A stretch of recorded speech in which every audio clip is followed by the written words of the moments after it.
Good afternoon. This is a video about Unmatched, which for those who don't know is a board game. Uh, you can watch the video if you don't know the game, but I would recommend not doing so because some parts will be quite confusing. And if you want to learn more about the game, which I recommend you do because it's a very good game, I refer to other videos on YouTube. There's tons of videos about this game, and the reason I'm making this one, even though there are tons of videos talking about it already, is that most of them naturally focus on gameplay, since it is indeed a game, and I wanted to focus on the lore and story of the characters that are in the game, since it's a game that pulls characters from different sources. And well, yeah, I wanted to talk about the themes and stuff. There is one other channel that does this, to my knowledge, which is Historically Unmatched, which is a very good channel. The videos are very good, very well made. And the reason I'm making this all the same is because they are a bit on the shorter side, and I wanted to go a little bit more in depth. So yeah, that's why I'm doing this, but I can't recommend Historically Unmatched enough. Another quick thing before I get started in the contents of the video proper is that this is not a strategy guide by any means. If you want a strategy guide, I recommend the classic ones by Baked Goods, and also for some more recent ones, the ones by Karma. And if you know Spanish, No Exhaustion Damage has also made some strategy guides, which I think are good. Well, with that out of the way, let's talk about the character I'll be talking about today, which is Alice, with her sidekick, the Jabberwock. Alice is, of course, the main character from the two books, being Alice's Adventures in Wonderland and Through the Looking Glass and What Alice Found There, both by Lewis Carroll. And she is one of the at least 9 British characters in the game.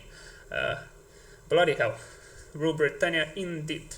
I say at least 9 because I'm not counting someone like Dracula or Beowulf, because the characters themselves are not British, even though the sources where they came from, in case of Dracula the book, in case of Beowulf the poem, are British.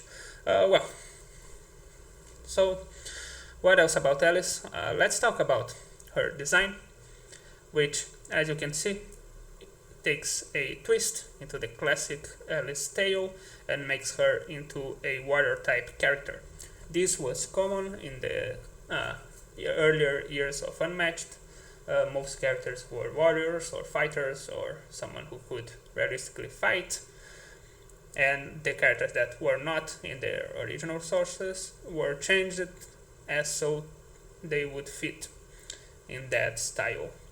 So Alice and also Little Red Riding Hood are early examples of that. Even today they still do it sometimes, like with Nikola Tesla, they gave him a giant laser. And well, although nowadays they also don't do this sometimes, because William Shakespeare and Dr. Sattler from Jurassic Park are on the game, and they are very unchanged, so to say. So yeah, but in the earlier years that was the norm, and Alice was the first one that they adapted in this way, and they made her more of a warrior type character. And if you watched the Tim Burton movies, the Disney Tim Burton movies, you will probably be reminded of that, because those movies also use a warrior like Alice. And believe it or not, there is some precedent to it in the sources, because although the text of the books never put Alice in a fighting place or a warlike spot, the illustrations do. This is an original illustration by Sir John Tenniel, and it's the illustration that he did for the poem Jabberwocky. And in the illustration, he chose to represent the hero of the poem as Alice. So you see her here with the sword in hand and ready to strike.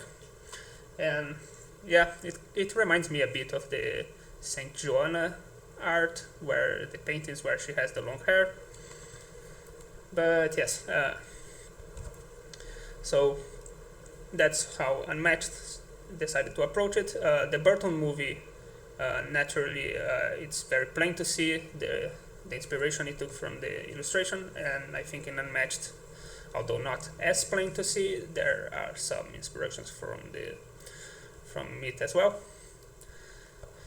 And yeah, I particularly do not like Warrior Alice. I never seen one interpretation that I really enjoyed, but it's fine.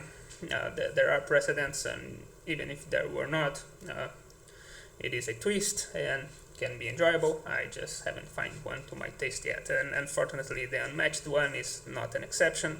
I don't mind the clothing. I think it looks good. It reminds me of the clothing from the original illustrations, which became the iconic clothing that she uses in the Disney movies and everything else that she shows up in.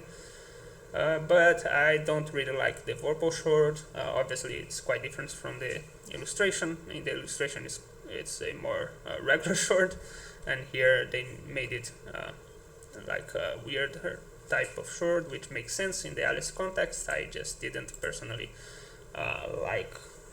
Well, I didn't like how it looked. There's nothing that can be done about it, and I also didn't enjoy the hair.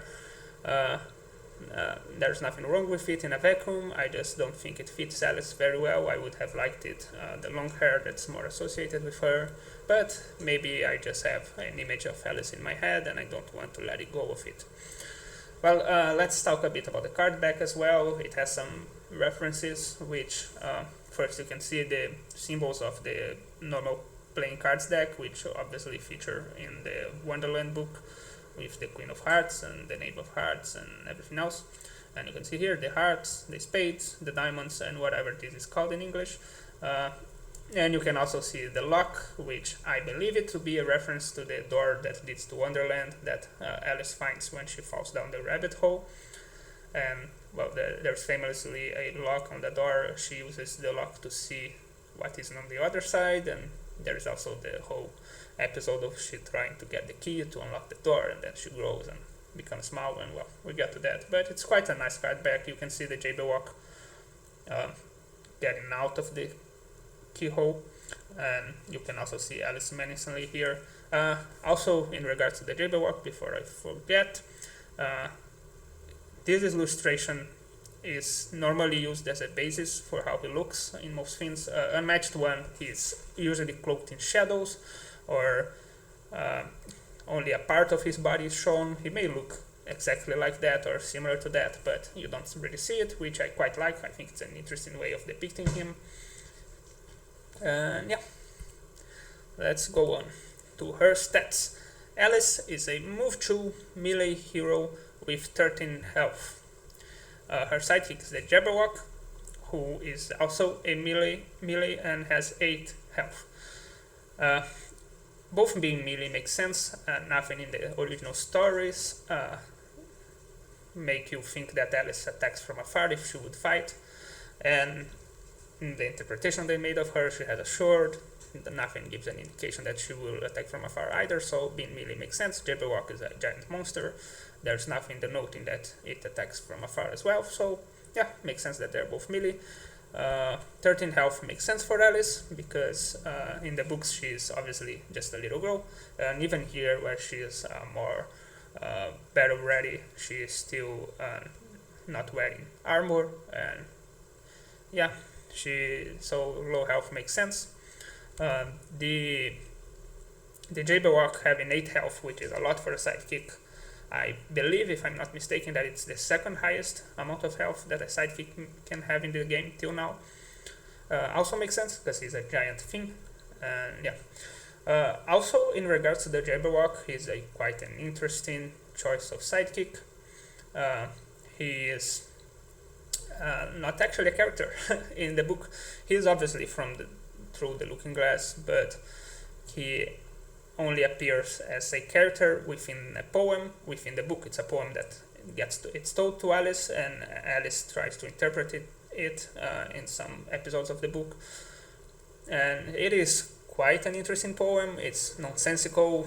The words are nonsensical, but you can kind of understand its meaning. I found some articles on the linguistics of the poem. I am not a linguist, so I didn't understand them very well, but It all sounds very interesting. It's something I want to look into more later. But yeah, it's an interesting poem because of that. It tells the story of a hero that gets his father, probably his father, talks to him about the Jabberwock, and then he grabs a sword and goes after the Jabberwock, and he kills the Jabberwock, and then returns, and it's a joyous day and everything else. Uh, so the Jabberwock is an interesting choice of sidekick because even in the illustration interpretation where Alice is featured in the poem, they are enemies. So he is barely a character, and they are enemies even if you relate him directly to Alice. But at the same time, he's a cool monster, and I guess they had reasons to put him as the sidekick. We'll talk a little bit more about alternative sidekicks in a bit. But yeah, it's an interesting decision. I don't believe they ever done it after this, putting a character that is an enemy of the hero as his sidekick, or a character that's so tangential to the story either. I don't remember they doing it, and yeah, it's kind of unique in that way sense. Also, the move 2 makes sense for both. Nothing suggests that they should be faster. I think if they were move 3, it would not raise any alarms, but yeah, move 2 makes sense as well, and I believe it's more for gameplay reasons. Yes. Well, let's talk about the alternative sidekicks. Just a fun diversion. What could have been if they didn't go with the Jabberwock? Who else could they have put as sidekicks? And obviously there are a lot of characters in both the books, so I just chose some of them, and I'll briefly talk about each. The Mad Hatter first. He's probably the most popular Alice character besides Alice, so he would have been a nice fit in that sense. He's also quite a fun character, and although the movies keep giving him Humpty Dumpty's lines, which is stealing, he has good lines of his own. And yeah, one thing against him as Alice's sidekick is that Alice doesn't like him at all. He really is the Humpty Dumpty of the first book, because he is probably the character that annoys her the most in the first book. And yeah, but he would have been nice to see, but I understand why they didn't put him in. So yeah. The Cheshire Cat is another very popular character, maybe the third most popular out of Alice's whole story. Well, if not the second, if not the third, he's probably in the top 5 or top 10 at least. Well, very popular character, and also has a lore reason to be Alice's sidekick, as he is one of the residents of both Wonderland and Looking Glass, who Alice likes the most. He actually considers him a friend, which I can't recall she saying the same about anyone else. So yeah, I believe they didn't make him, or at least part of the reason why they didn't make him is because he has some very gimmicky thing in the books where he disappears and appears again, and maybe they didn't quite knew how to make it, or to make it simple. Since Alice is on the first box, they probably didn't want to make anything too complex, and they didn't want to make something that didn't really feel like the theme. So that could be the reason he's not in, or they just prefer the Jabberwock. But oh well, I would have liked to see him. The Red Queen, also a character from Through the Looking Glass. She is more antagonistic towards the end, but she helps Alice in the beginning of the book, and she's a popular character. She's also Alice's kitten, so there is that. Would have been nice to see as well, but maybe they just didn't prefer the Jabberwock. And well, Queen of Hearts I put here just because she's such a popular character. I can't see really, I can't really see how she would play out, and probably for the best that she's not in. But she's a popular character, and if Jabberwock is in, she could have been in. She's often identified as the villain of the story. She's cast on that role in many movies and adaptations and stuff. The Caterpillar also here just because of popularity. I can't see any mechanic or reason to put it in, so yeah, that's why it's here. Humpty Dumpty is the best character in the books, and his chapter is the best chapter in the books, so yeah, I would have liked to see him. I quite like him, as I may have given up.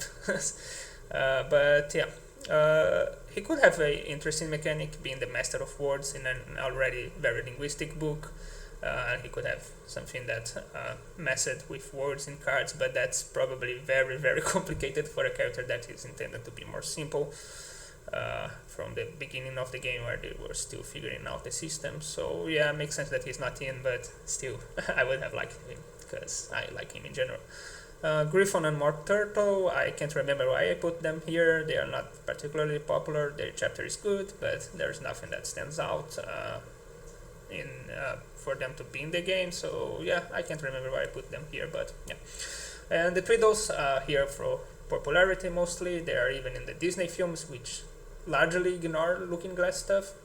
So yeah, they are popular. Don't do much.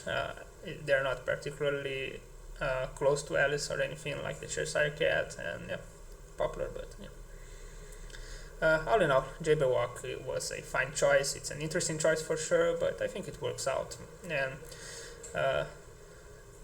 yeah, maybe there's other characters I'm missing. I didn't put the White Rabbit here, for example. Maybe he could have been an alternative sidekick. If you have any ideas, comment down if you want.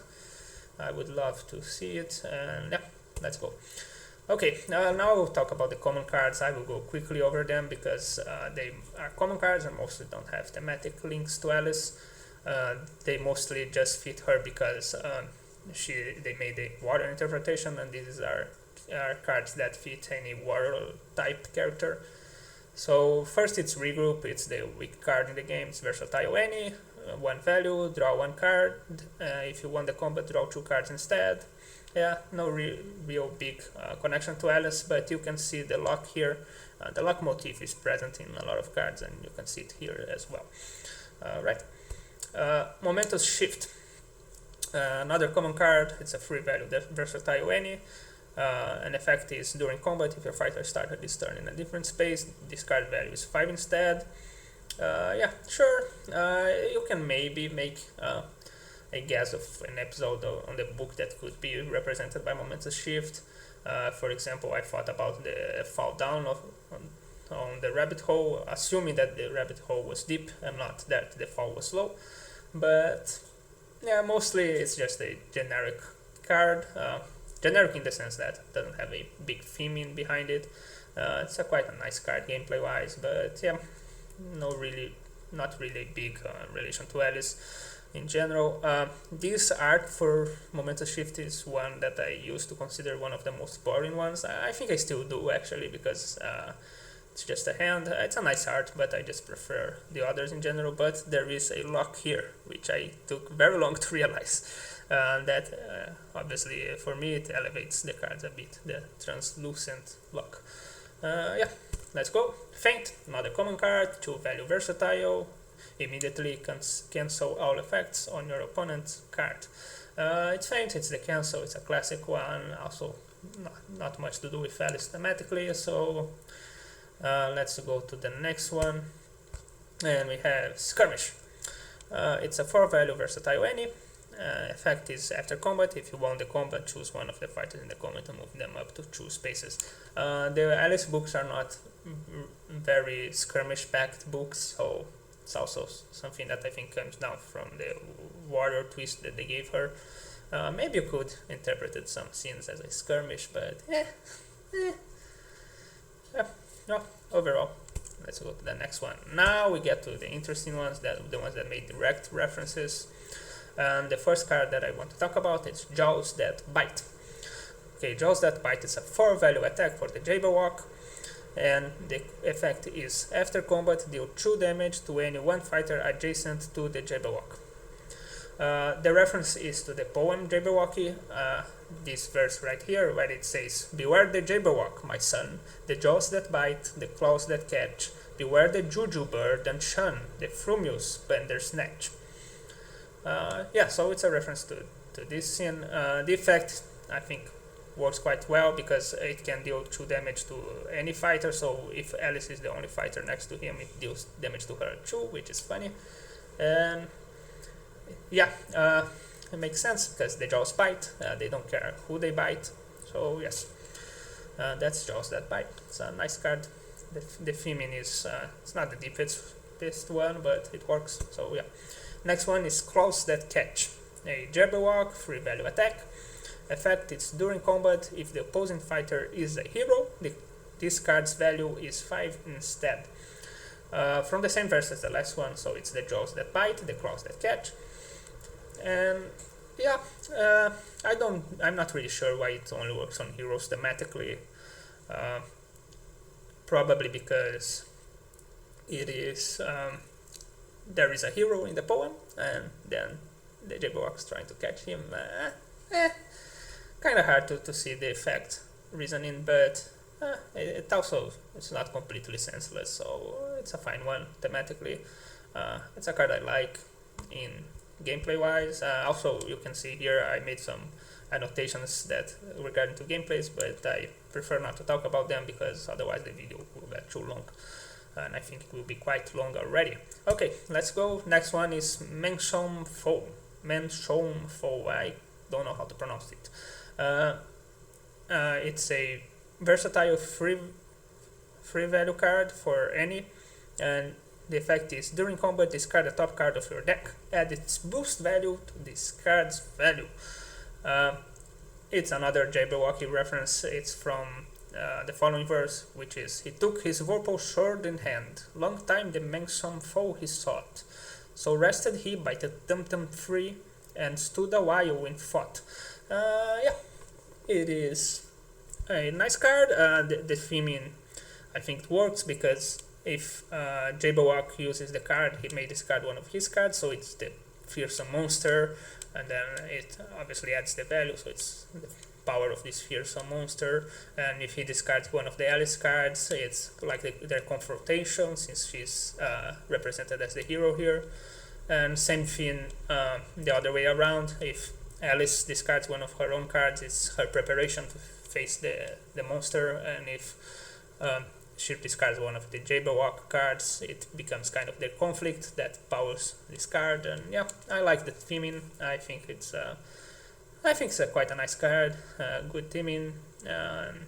Yeah, being an any also helps, because even though the Jabberwock is the Menshom foe, he's the Menshom foe of the hero, which is Alice in this case, so everything works out. It's nice that it's an any. Let's go to the next one. The next one is Sneaker's Neck, which is another Jabberwocky reference. It's a free value attack with for Alice only, with the effect of after combat, if you won the combat, look at the opponent's hand and choose one card for them to discard.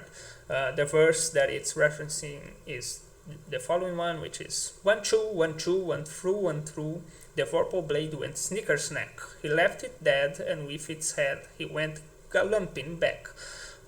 Pardon my English, this poem has lots of made up words, and even the ones that are not made up I may mispronounce, so yeah.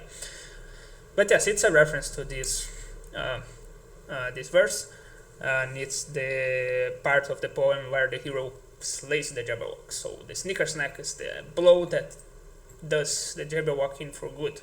In that sense, it could be any because because it's a reference to the poem, but it makes sense that it's Alice only, since it's the blow that kills the Jabberwock. You can even see here in the image the vorpal sword cutting a skull. It doesn't look like a Jabberwock skull, but we forgive it because the art is quite nice. And yeah, so it makes sense being Alice only. The effect also makes some sense because it's supposed to be a powerful Jabberwock cleaning blow, and when Alice is big, this will generally win the combat and make the opponent discard one card that you choose. Choosing these cards are very good in this game, so it's a blow that the opponent will feel for sure. And yeah, it feels worthy of being the Jabberwock killing blow discard. Only one copy, which is kind of thematic because the purple blade only goes Sneaker's Neck once, and yeah, thank God it is only one copy because I think this card is very strong. And I don't play Alice, so I don't mind her being a bit weaker. Okay, next one is Oh Frabjous Day. It is a 4 value attack for Alice, and the effect is after combat change size. The reference is also to the Jabberwocky, but it's the last one we will see, I think. And it's the reference to the following verse, which is, "And hast thou slain the Jabberwock? Come to my arms, my beamish boy. O frabjous day, Calo Calais he shorted in his joy." It's the scene where the father probably is talking to the son, the hero, who just came back with the Jabberwock's head and proven that he killed the Jabberwock, and then the father just exalts him and he's happy with because the Jabberwock is dead and no one likes the Jabberwock and stuff. Yeah. Okay. Thematically, yeah, very, very, very weak. I think. Of course, it's a direct reference and it's nice, but it's a reference to a poem that is referenced a bunch of times in this deck, and the effect doesn't seem to tie too much into it. I guess you can make a thematic connection, but it's kind of forced, I think.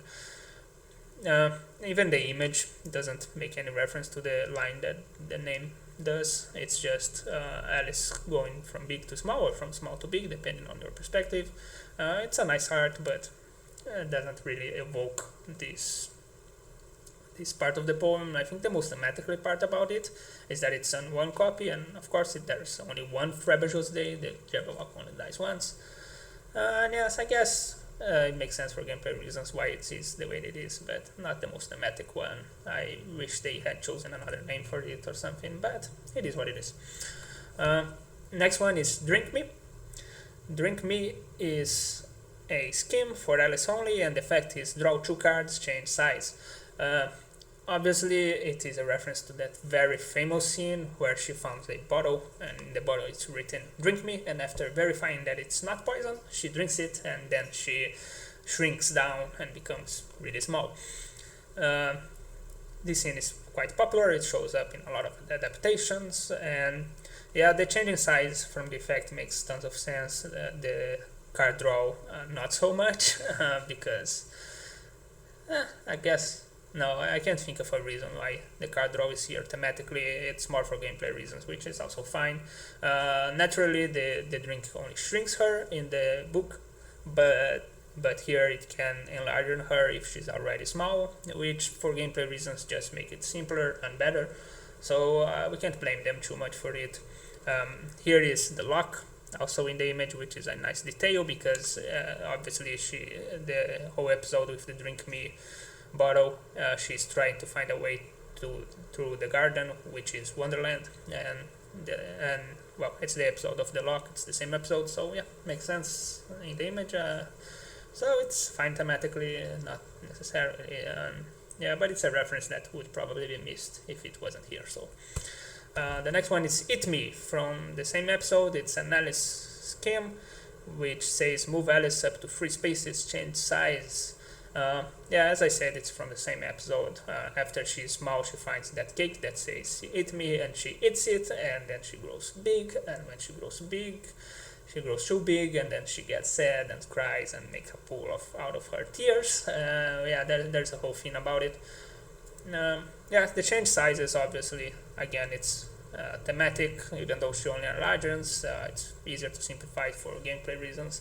The move 3 spaces, I'm not so sure about. I think it's also for gameplay reasons, but yes, it's nice that she has these 2 references. And maybe the boost values is a reference as well. I just thought about that, but maybe like this goes first, so that's why it's a 2, and then afterwards there's this. That's why it's a 3. Probably I'm making stuff up already. The lock is also here, representing the episode the Eat Me scene is from. So yeah. It's nice enough. Nothing mind-blowing thematically, but not bad. Alright, next one is I'm Late. I'm Late 2 value versatile Alice only card. And the effect says after combat, move Alice up to 5 spaces, change size. This is a reference to the White Rabbit, of course. And although I'm late is a very famous phrase from the book. It's not actually from the book. It doesn't say that at any point. At least I don't think it does. I tried to check it again and I couldn't find it. The sentiment is in the book, like I put it here. He says, oh dear, I shall be late. But not the exact phrase, I'm late. From what I could trace, the earliest I saw of the I'm late expression is on the Disney movie, the original animated one, where he says, I'm late for a date, something like that. And yeah, so the phrase itself, it's not from the book, but the sentiment is. And the phrase is famous, so it's fine that it's here. I quite like it, it's easily recognizable, so yeah, as for the effect, moving 5 spaces is obviously thematically she's late, like the white rabbit, and you know how the white rabbit is always running around, and so she's running around. 5 spaces is a lot on this game, so makes sense that she's late, so she will move the 5 spaces. The size change, not so much. Maybe you could argue that she has some size changing interactions with the white rabbit when she goes to his house and everything, but feels a bit like a stretch, but can be argued for sure. It would probably be a bit more thematic if it was exactly 5 spaces, but I don't think exactly 5 spaces showed up in the game for a long time. And also probably for gameplay reasons, just 5 spaces is better. And yeah, I don't mind it. I think it's a nice card thematically, not bad at all. Yeah, let's go to the next one. The next one is Mad as a Hatter, 3 value versatile card for Alice, and the effect is after combat, move each of your fighters up to 2 spaces. Change size. Obviously, a reference to the Mad Hatter, one of the most popular characters from the books. And yeah, the effect itself, the size changing, again, I don't think it makes much sense here. It's more for gameplay reasons, which is kind of a bummer because I really like the movement part theme wise, because if I'm not mistaken, I believe it to be referencing the little ritual that the Mad Hatter has. So basically the Mad Hatter, he's stuck in time. It's always tea time for him because he had a fight with time. He fought time itself, like an argument with it, and then time made it so it's always tea time for him. And since it's always tea time, he doesn't have time to wash the dishes. So what he does is he just goes around the table to a clean dish and keep drinking his tea and eating his bread. And once he gets around the whole table, probably it stops working, but he doesn't comment on that. But yes, those who have watched the movie from the Czech Republic, the Alice movie from the Czech Republic, will likely remember this little ritual of the Hatter of changing spaces around the table, because that scene is quite bizarre in that movie. But yes, it's quite a nice reference in movie. Each of your fighters makes sense because everyone moves when he moves. So yeah, I quite like this part of the theme. Changing sizes, obviously, it's not that big. Another little thing is that this technically can be a reference to both books, because the Mad Hatter technically is a character in both. He's not in the text of the second book, but again, on the illustration, he is depicted as one of the messengers of the White King, one of the 2 Anglo-Saxon messengers. And yeah, so Sir John Tenniel made the illustration. When he made the illustrations, he put the Mad Hatter and the March Hare here. So it technically can be considered a reference to both books, although much more to the first one. Alright, next card is the other side of the mushroom. It is a 3 value attack for Alice only, with the effect after combat, move Alice up to 3 spaces, change size. It is a reference to the mushroom Alice encounters in the end of chapter 4. I have it written down here. And yeah, I quite like this card thematically, because the whole thing with that mushroom is that after Alice talks with the caterpillar who lives above it, the caterpillar says that each side of the mushroom changes your size differently. So one side of the mushroom makes you grow bigger, and the other side makes you shrink, become smaller. And obviously the joke is that the mushroom is round, so it's quite hard to know which side is which side. But Alice manages, and she grabs a bit of the mushroom and takes with her, and that's where most of her size changing comes from after that point. And yeah, so I quite like the theme for it. It's the only card where the change size is completely justified, both from growing and from shrinking, because each side can make one of the effects. So with the others, it's like it's for gameplay reasons you can change to any size, but thematically it makes a little bit less sense. It should be only one size, but from this one, yeah, both sides works. And the movement also makes sense. Alice, if I'm not mistaken, has to grow around the mushroom, and of course you have to go from one side to the other to get the pieces of it, so you can eat and become larger or smaller. So yeah, the movement also makes sense. It's my favorite card thematically, I think. Unfortunately, it's only one copy, which could be more than one, since she eats the mushroom so much, thematically at least. But for gameplay reasons, probably they made it a one copy. And it's sad because you usually want maximum foe to boost with this, because it's a big boost value, and playing it is not that worth it most of the time. But yeah, it happens. Also, I don't know what this eye here is. Is it Alice's eye? Is it the caterpillar's eye? Maybe. I like to think it's the caterpillar's eye, and maybe it's the mushroom's own eye. I don't know. The art is very nice though. So yeah, looks good. And now the last card, Looking Glass. Looking Glass is a 2-value defense for Alice only, and the after combat effect is choose 2 different effects. So you either can draw 2 cards, or recover 3 health, or place Alice in any other space. Yeah, the reference is obviously to the second book. The name of the book is literally Through the Looking Glass. So yeah, it's a very direct reference. The effect itself, I don't know the theme behind it. I have some hypotheses. Maybe it is because in the Looking Glass world, Alice gets her promotion to Queen, and so maybe the draw 2 cards and recover 3 health are in reference to that. Placed in any space, she goes through quite a journey in the Looking Glass land, which is actually a chessboard, and so yeah, it also makes sense because of that. Or maybe it's because everything is kind of reversed in Looking Glass land, so she doesn't have cards, now she has. She doesn't have health, now she has. Because everything is reversed, and the placing is because she goes from the real world to the Looking Glass world, so to say. Yeah, I have those 2 hypotheses. I don't know if any of them are true, though. It's just a way to try to justify the effects with the theming.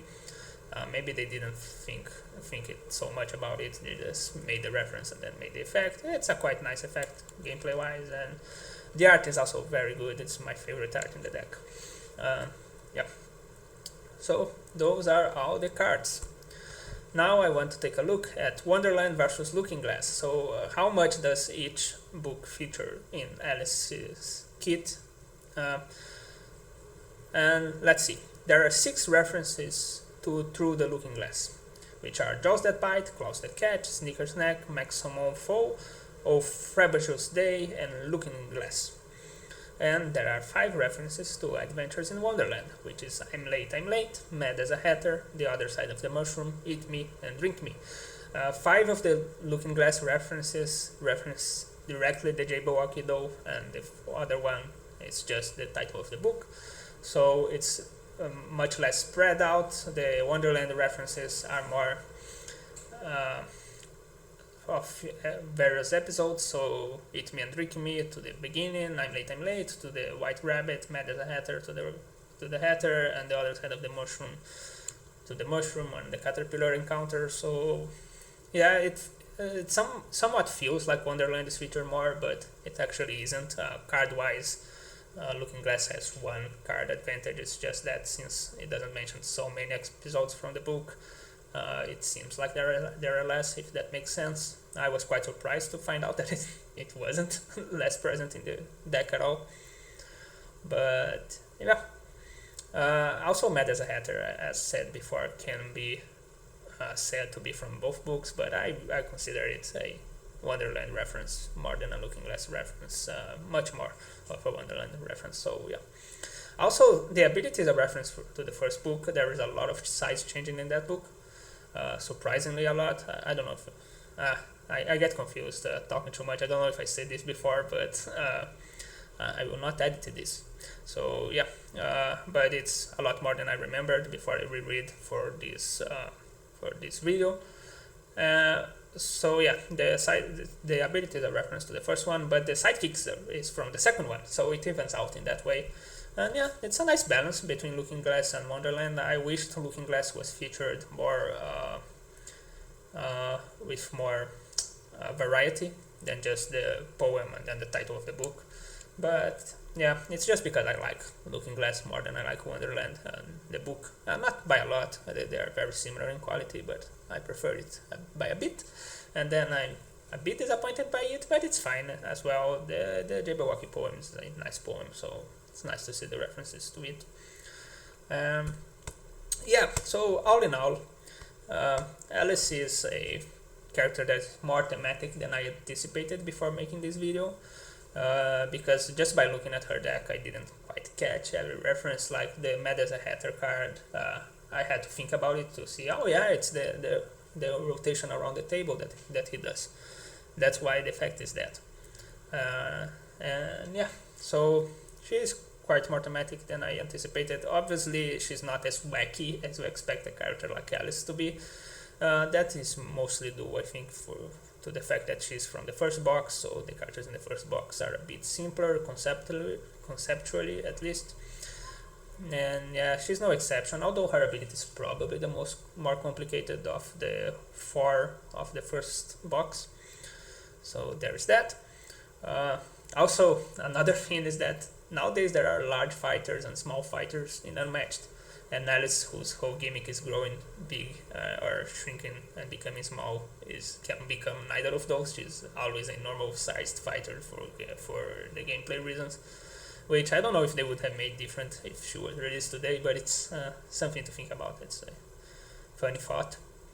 But yes, I don't play Alice much because, as I said, I didn't really like her design, and even though I like the book, her mechanics also don't excite me that much. But making this video made me want to play her a bit more because there are quite some references that I quite like. So yeah, that is Alice. The books I can't recommend enough. They are very good, and she's a fan favorite in the Unmatched community. Many people like her. She's somewhat middle of the road competitively wise, but that's also fine. And yeah, I hope everyone enjoyed this video. I know it could get a bit boring, and I am not the best with speaking, especially in these contexts where I have to just sit in the front of the computer and pretend I'm talking to somebody. But I hope it was not too bad, and maybe there was some enjoyment to be found in how the cards relate to the theming. And yeah, I think that's it.